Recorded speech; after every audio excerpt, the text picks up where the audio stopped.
Hello guys. Till date we started talking about fluids. हमने fluids के बारे में बात करना शुरू किया था. अब तक हमने जो fluids के बारे में बात की वो static fluids के बारे में बात की. Static fluids के बारे में यानी हमने बात की कि अगर एक fluid एक जगह पे है, एक कंटेनर के अंदर है, तो वो क्या क्या प्रॉपर्टीज पजेस करता है, प्रेशर, डेंसिटी. उसके बाद हमने आर्किमिडीज प्रिंसिपल भी देखा, पास्कल्स लॉ देखा. ये सारी चीजें हमने देखी स्टैटिक फ्लूइड के लिए. हमने ये सारी चीजें किसके लिए देखी? स्टैटिक फ्लूइड के लिए. लेकिन अगर फ्लूइड फ्लो करने लगता है, because what is mean bye fluid? Fluid यानी जो खुद के वेट की वजह से फ्लो कर सकता है, ऐसे सबको हम क्या कहते हैं? फ्लूइड कहते हैं. तो अगर फ्लूइड फ्लो करने लगता है तो वो अलग तरह की प्रॉपर्टीज पजेस करना शुरू कर देता है. तो हम उसके बारे में बात करेंगे. तो अब फ्लूइड जब फ्लो करने लगता है तो उसको दो कैटेगरीज में डिवाइड किया जाता है depending upon the nature of its flow. पहले टाइप की कैटेगरी होती है स्ट्रीमलाइन और लैमिनार फ्लो कहा जाता है. ठीक है. एंड दूसरा टाइप जो होता है वो टर्बुलेंट फ्लो कहा जाता है. वैसे देखा जाए तो स्ट्रीमलाइन एंड लैमिनार फ्लो जो है वो भी बेसिकली डिफरेंट होते हैं, लेकिन अभी आपके सिलेबस में हम दोनों को सिनोनिम पकड़ रहे हैं. ठीक है ना. बेसिकली स्ट्रीमलाइन फ्लो थोड़ा सा अलग होता है, लैमिनार फ्लो थोड़ा सा अलग होता है, लेकिन आपके सिलेबस के लिए we are considering both as same. So streamline flow and laminar flow ये एक टाइप का फ्लो होता है. दूसरे टाइप का फ्लो को टर्बुलेंट फ्लो कहा जाता है. ठीक है. So what is mean by streamline flow और laminar flow? So it is defined as the path, straight line और कर्व जैसा भी है, the tangent to which at any point gives the direction of flow of the whole liquid at that point. यानी अगर मैं consider करूं कि यहाँ पे एक फ्लो, ठीक है ना, ये फ्लूइड है जो फ्लो हो रहा है, इस पाथ पे फ्लो हो रहा है, तो यहाँ पे अगर ए पॉइंट है, यहाँ पे अगर मैं टेंजेंट निकाल लेता हूं, ठीक है, उसका जो फ्लो है उस फ्लो को अगर मैं टेंजेंट निकाल लेता हूं तो पूरा का पूरा फ्लूइड जो है वो इस डायरेक्शन में जा रहा है, V1 डायरेक्शन में जा रहा है, ये मुझे समझ में आ जाता है. सिमिलरली अगर B पॉइंट पे लगाऊं तो मुझे पूरे फ्लूइड की डायरेक्शन मिल जाती है. C पॉइंट पे निकालूं तो अब ये वाला जो B है इसकी बजाय अगर मैं यहां पे निकालूं तो भी मुझे पूरे डायरेक्शन मिल जाती है पूरे फ्लूइड की. ये C जो है यहाँ पे, इसके बजाय यहां से अगर यहाँ पे निकालूं तो मुझे पूरे फ्लूइड की डायरेक्शन मिल जाती है. यानी किसी भी पॉइंट पे, एक पर्टिकुलर जगह पे अगर किसी भी पॉइंट पे अगर मैं टेंजेंट निकालूं तो मुझे पूरे फ्लूइड की अगर डायरेक्शन मिल जाती है, तो ऐसे फ्लो को हम स्ट्रीमलाइन और लैमिनार फ्लो कहते हैं. दूसरा होता है turbulent flow. When the liquid moves with a velocity greater than critical velocity. मैं क्रिटिकल वेलोसिटी के बारे में बाद में बताऊंगा. अभी के लिए याद रखना कि उसकी वेलोसिटी एक पर्टिकुलर वैल्यू के ऊपर चली जाती है. That particular value is called as critical value. So उसकी वैल्यू अगर, उसकी वेलोसिटी अगर पर्टिकुलर वेलोसिटी से ऊपर चली जाती है तो that motion of the particle liquid becomes disordered and regular, irregular बन जाता है. इरेगुलर बन जाता है तो हम उसे क्या कहते हैं? टर्बुलेंट फ्लो कहते हैं. ठीक है ना. तो टर्बुलेंट फ्लो यानी सपोज अगर एक वाटर का फ्लो जा रहा है, वाटर के फ्लो के बीच में सडनली एक पिलर आ जाता है कोई, तो हमने देखा है कि पानी वहां से गोल घूमता है, उसके बाजू में जाके गोल घूमता है. ठीक है ना, हमने देखा हुआ है ये. तो यहाँ पे ये वाला जो फ्लो होता है, यहाँ से ये पिलर से पहले वाला जो फ्लो था, ये पूरा का पूरा फ्लो जो था वो था लैमिनार फ्लो. लेकिन जैसे ही वो पिलर बीच में आ गया, वो पूरा का पूरा फ्लो जो है वो इरेगुलर बन गया. तो वो वाला जो फ्लो होता है, ये वाला फ्लो, उसे कहा जाता है टर्बुलेंट फ्लो. ठीक है ना. सिंपल से एक पिक्चर में आपको पूरी आइडिया क्लियर हो जाएगी कि यहाँ पे ये वाला जो फ्लो है, यहाँ पे एकदम यहाँ का जो फ्लो है ये स्ट्रीमलाइन फ्लो है या फिर लैमिनार फ्लो है. यहाँ पे उसकी वेलोसिटी बढ़ती जा रही है, तो यहाँ पे वो बेसिकली ट्रांजिशन हो रहा है फ्रॉम लैमिनार टू टर्बुलेंट. और ये पूरा जो फ्लो है, ये पूरा का पूरा फ्लो क्या है? Turbulent flow. ये पूरा फ्लो क्या है? टर्बुलेंट फ्लो है. तो ये है difference between the laminar flow and turbulent flow. ये ट्रांजिशनल फ्लो जो है, यहाँ पे उसकी वेलोसिटी क्या होती है मैं बाद में बताता हूँ आपको. ठीक है. आपका एक बीच में बाद में एक पर्टिकुलर पैरामीटर आएगा, तब मैं बताऊंगा कि ट्रांजिशनल फ्लो यानी क्या होता है. ठीक है. सो now we are going to talk about few parameters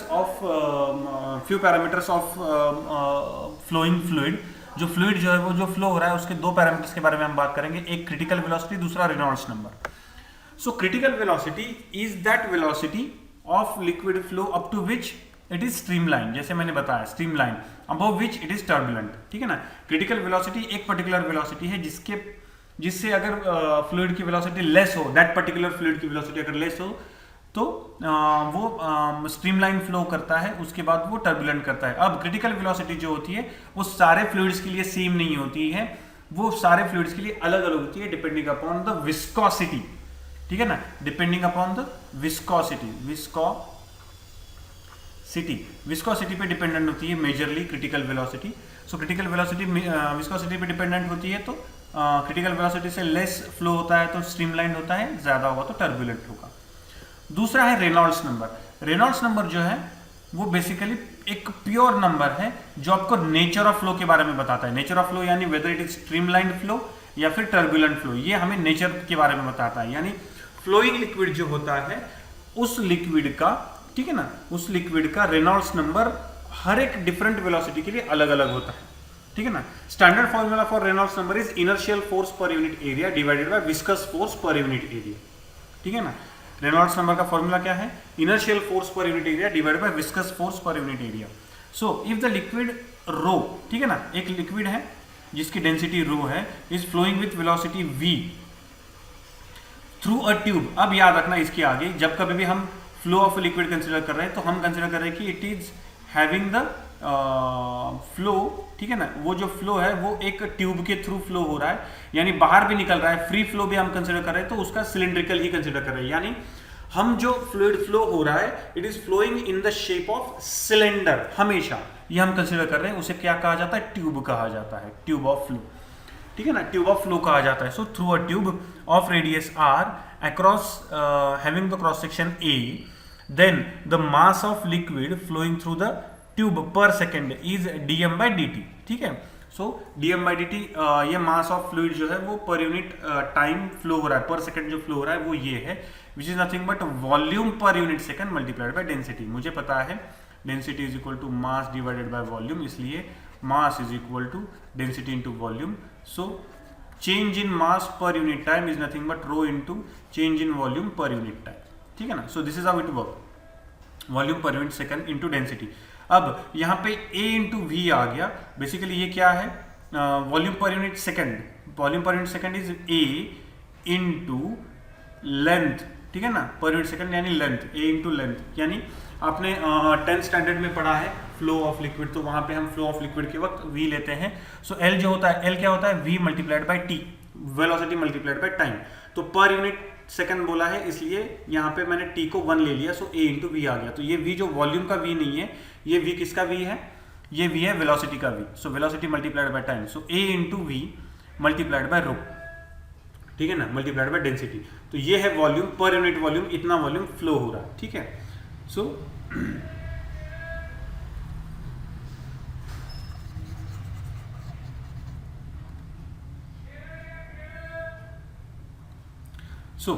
so अब inertial force per unit area is nothing but rate of change of momentum, rate of change of momentum per unit time। देखो inertial force यानी क्या?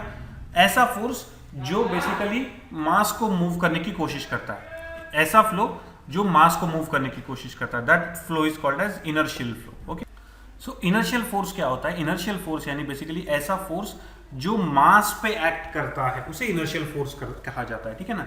यानी मास जो होता है उस पे जो एक्ट होने वाला फोर्स होता है उसको इनर्शियल फोर्स कहा जाता है। तो मास पे एक्ट होने वाला जो फोर्स होता है उसकी वैल्यू कितनी होती है? Rate of change of momentum divide by time, Newton's law हमने पढ़ा है, per unit area, so divided by area. So मुझे पता है P, momentum is nothing but m into v, P मुझे पता है P is equal to m into v, so dP is equal to v into dm, ठीक है ना, v into dm। So v into dm मुझे यहाँ पे मिल गया, सो v into dm by dt divided by a which is equal to dm by dt का value पता है, सो v इंटू मैंने फॉर्मुलेट कर लिया और मुझे v स्क्वायर अपॉन p मिला। क्या मिला? Inertial force per unit area मिला। उसके बाद viscous force per unit area का फॉर्मूला ये है ईटा v अपॉन r, ये याद कर लेना। Viscous force per unit area का फॉर्मूला ये है, यहाँ ये बाद में जाके हम ये फॉर्मूला डिराइव भी करने वाले हैं, अभी के लिए याद रखो, ठीक है ना। विस्कोसिटी जो है पार्ट, ये हम लेटर देखने वाले हैं, बाद में देखने वाले हैं, अभी के लिए बस याद रखना कि विस्कोसिटी क्या होती है। विस्कोसिटी यानी एकदम सिंपल सा एग्जांपल देता हूं, अगर वाटर का फ्लो देखा आपने एंड देन हनी का फ्लो देखा, ठीक है ना, तो हनी का जो फ्लो होता है वो डिफरेंट होता है वाटर के फ्लो से। तो ये जो हनी का फ्लो जो होता है एंड वाटर का फ्लो जो होता है, इन दोनों के फ्लो में डिफरेंस होता है, because honey is more viscous than water. What is meant by viscosity? Viscosity is basically resistance by the fluid for the flow. Resistance by the fluid for the flow, तो हनी ज़्यादा flow को oppose करता है, इसलिए इसको viscosity ज़्यादा होती है, वाटर की कम होती है। बस अभी के लिए इतना सफिशिएंट है, बाद में सब कुछ हम डिटेल में देखेंगे when we learn about the viscosity. So viscous force per unit area is given by eta v divided by r, where eta is coefficient of viscosity, coefficient of viscosity, r is radius of the flow of the fluid, मुझे पता है, हमने अब पहले देखा है, v is the velocity. So मैंने अगर ये दोनों फॉर्मूलाज, ये और ये, इन दोनों को अगर मैंने इस फॉर्मूला में रख दिया तो मुझे क्या मिल जाता है, Reynolds number is equal to v rho r upon n, ठीक है ना। सो इसमें से ये जो रो है ये कांस्टेंट वैल्यू है, ठीक है ना, डेंसिटी कांस्टेंट वैल्यू है, आर जो है वो भी कांस्टेंट है ट्यूब ऑफ फ्लो, वो अभी के लिए हम कांस्टेंट अगर कंसिडर करते हैं, then eta coefficient of viscosity भी कांस्टेंट है एक पर्टिकुलर फ्लूइड के लिए। So Reynolds number is directly dependent upon v, Reynolds number is directly dependent upon v. Reynolds number जो होता है वो किस पे डिपेंड होता है, v, velocity of the fluid पे डिपेंडेंट होता है। अगर वेलोसिटी बहुत ज्यादा हो जाती है, ठीक है, तो वो फ्लो जो है वो टर्बुलेंट हो जाता है, अगर वो वेलोसिटी कम होती है तो फ्लो जो होता है वो स्ट्रीमलाइन होता है। टर्बुलेंट एंड स्ट्रीमलाइन फ्लो, इन दोनों के बीच की जो वेलोसिटी होती है, जहां पे टर्बुलेंट फ्लो, ठीक है ना, ये स्ट्रीमलाइन फ्लो या टर्बुलेंट फ्लो, इन दोनों का जो बॉर्डर होता है उस बॉर्डर की वेलोसिटी को कहा जाता है क्रिटिकल वेलोसिटी, वो यहां पे रखी जाती है क्रिटिकल वेलोसिटी, ठीक है, critical velocity. So will go further. So Reynolds number जो होता है, यहाँ पे देखा हमने रेनॉल्ड्स नंबर की वैल्यू ये होती है जो फ्लूइड के डेंसिटी पे डिपेंड होती है, विस्कोसिटी पे डिपेंडेंट होती है, जो फ्लो हो रहा है उस फ्लो के रेडियस पे डिपेंडेंट होती है, एंड वेलोसिटी पे भी डिपेंडेंट होती है। तो रेनॉल्ड्स नंबर जो होता है उसकी वैल्यू अगर 0 to 2000 के बीच में आ जाती है, 0 to 2000 के बीच में आ जाती है, तो फ्लो इज स्ट्रीमलाइन और लैमिनार, ठीक है। 2000 to 3000 के बीच में आ जाती है तो फ्लो जो है वो बेसिकली ट्रांजिशनल, जैसे मैंने आपको पहली स्लाइड पे दिखाया था, पहली स्लाइड पे जो भी मैंने आपको पिक्चर दिखाया था वहां पे ट्रांजिशनल फ्लो, यानी रेनॉल्ड्स नंबर जो है अगर वो 2000 to 3000 के बीच में है तो flow is suppose to be transitional. Flow क्या होता है, ट्रांजिशनल फ्लो होता है, वो कभी भी स्ट्रीमलाइन टू टर्बुलेंट हो सकता है या फिर टर्बुलेंट टू स्ट्रीमलाइन हो सकता है। एंड देन थर्ड, अगर अबाउट 3000 है तो डेफिनेटली वो टर्बुलेंट है, definitely flow is turbulent, definitely flow is turbulent, यानी कभी भी अगर 3000 के अबव रेनॉल्ड्स नंबर आ जाए एक पर्टिकुलर फ्लोइंग फ्लूइड के लिए तो फ्लो जो है वो फॉर श्योर टर्बुलेंट है, ठीक है।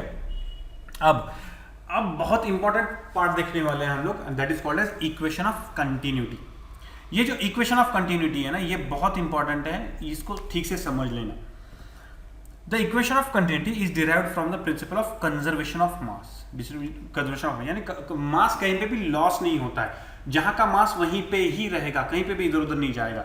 यानी अगर सपोज यहाँ पे कंसिडर करो, यहाँ पे एक फ्लूइड एंटर हो रहा है, ये पूरी ट्यूब का एक पार्ट है सपोज, ठीक है ना, जिसमें एंटर तो हो रहा है v1 वेलोसिटी से, ठीक है ना, ये A एंड है, ये B एंड है। A एंड जो है वहां पे एरिया A1 है, B एंड जो है वहां पे एरिया A2 है।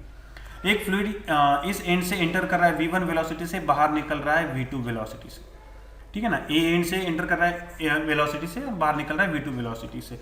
तो लॉ कंजर्वेशन ऑफ मास क्या कहता है कि यहां से जितना मास एंटर करेगा बाहर, वहां से भी उतना ही मास बाहर आएगा, ठीक है। जितना मास यहां से एंटर कर रहा है उतना ही मास बी एंड से बाहर आ रहा है, कोई भी मास लॉस नहीं हो रहा है। सो कंजर्वेशन ऑफ मास हो रहा है।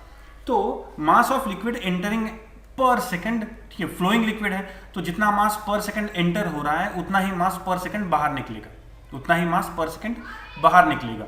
सो A1 ρ1 V1, ठीक है ना, A1 ρ1 V1, ठीक है ना, ρ1 V1 इज बेसिकली M1, यानी मास यहाँ से जितना एंटर हो रहा है पर यूनिट एरिया, ठीक है ना, यहाँ से इस एरिया से जितना एंटर हो रहा है और यहाँ से जितना बाहर निकल रहा है M2, ठीक है ना, ये होना चाहिए।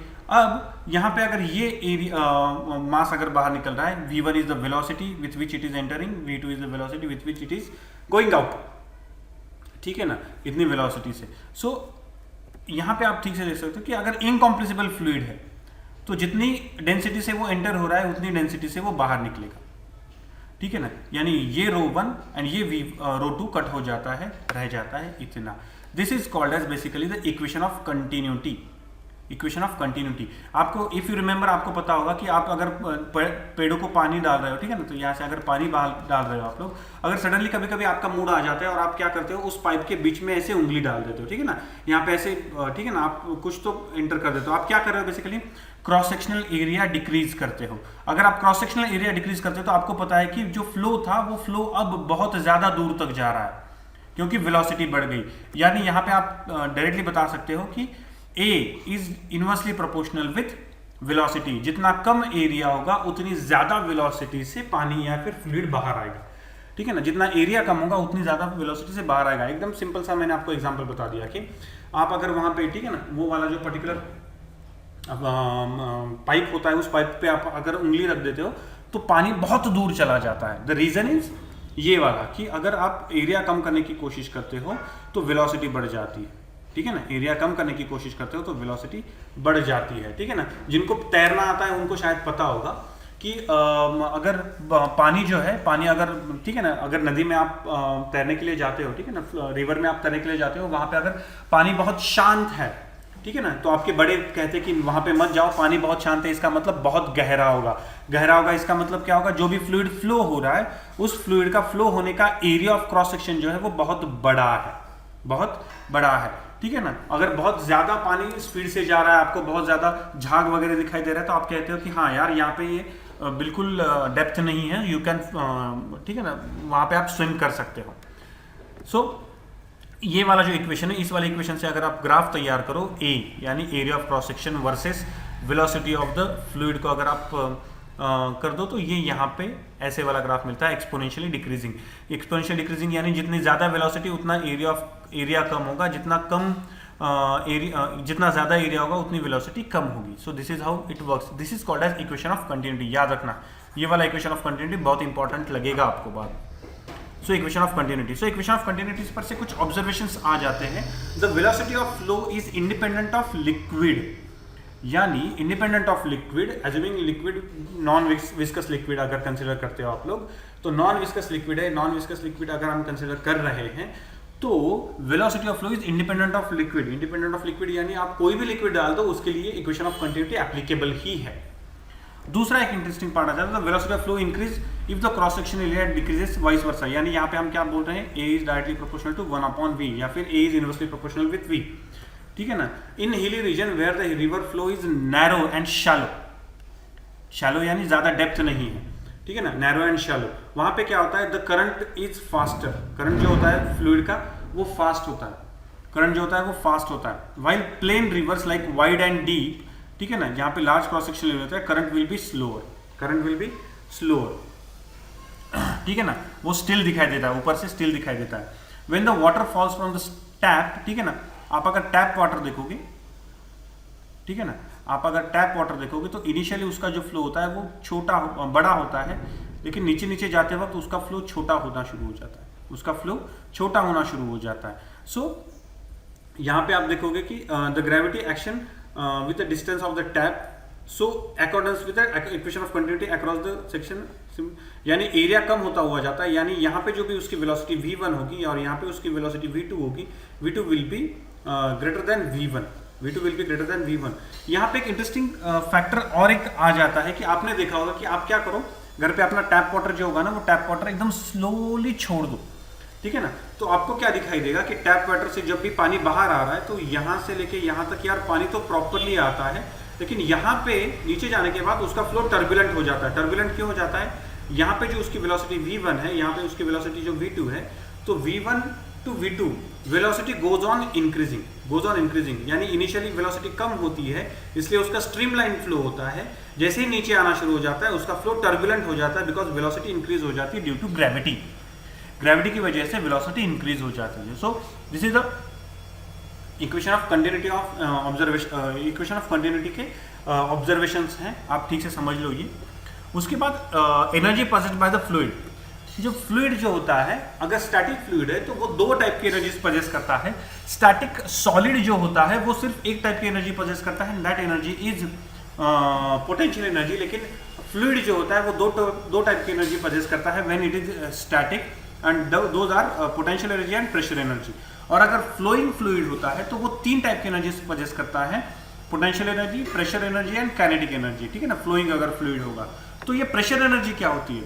सो this is the energy possessed by the fluid और liquid by the virtue of its pressure. उस पर जो भी प्रेशर होता है उसकी वजह से वो जो एनर्जी पजेस करता है उसको कहा जाता है प्रेशर एनर्जी, ठीक है ना। सो it is the measure of work done in pushing the liquid against the pressure without imparting in velocity इन, यानी अगर मुझे किसी भी लिक्विड को अगर कंटेनर में अगर कंटेन करना है या फिर मुझे उसको रखना है या फिर अगर फ्लो हो रहा है तो उसमें जो भी प्रेशर होता है उस प्रेशर के अगेंस्ट मुझे उसमें अगर वेलोसिटी चेंज नहीं करने देना है, ठीक है ना, तो वो वाला जो फ्लूइड का प्रेशर जो होता है वो एनर्जी कही जाती है pressure. Pressure energy of the fluid is given by P into V, ठीक है ना। P इंटू वी से प्रेशर एनर्जी दी जाती है। What is P? P is the pressure on the fluid and what is V? V is the volume of the fluid, ठीक है ना। सो इसका मतलब pressure energy per unit volume कितनी मिलेगी मुझे? Just pressure. जस्ट प्रेशर जो होता है वो बेसिकली प्रेशर पर यूनिट वॉल्यूम होता है। याद रखना ये बहुत इंपॉर्टेंट है प्रेशर एनर्जी, बिकॉज ये इस वाले इक्वेशन को यूज करके, कौन सा वाला इक्वेशन? ये सेकंड वाला equation, total energy possessed by the fluid while following is potential energy plus pressure energy plus kinetic energy. इसको पकड़ के हमें बर्नौलीज प्रिंसिपल या फिर बर्नौलीज इक्वेशन डिराइव करना है। तो ये समझ लो ठीक से कि energy possessed by the fluid is not just potential and kinetic energy, it is also having the pressure energy. तो इसको पकड़ के हम सॉल्व करेंगे the examples which are depending on this equations in the next lecture। next lecture में हम Bernoulli's principal पढ़ने वाले। Thank you.